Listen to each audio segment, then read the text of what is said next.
నేను ఒంటరిదానను, ఒంటరివాడినని బాధపడుతూ దిగులు చెందుతున్నావేమో. యోసేపు ఒంటరివాడే, కానీ యోసేపును దేవుడు దీవించి ఆశీర్వదించి వేల మంది ప్రజలకు పోషించు విధముగా దేవుడు దీవించాడు, ఆశీర్వదించాడు.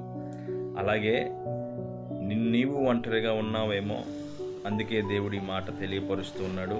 అదేంటంటే యెషయా గ్రంథం 60వ అధ్యాయము 22వ వచనంలో, వారిలో ఒంటరి అయిన వాడు 1000 మంది అగును, ఎన్నిక లేనివాడు బలమైన జనమగును, యెహోవానగు నేను తగిన కాలమున ఈ కార్యమును త్వరపెట్టుదును.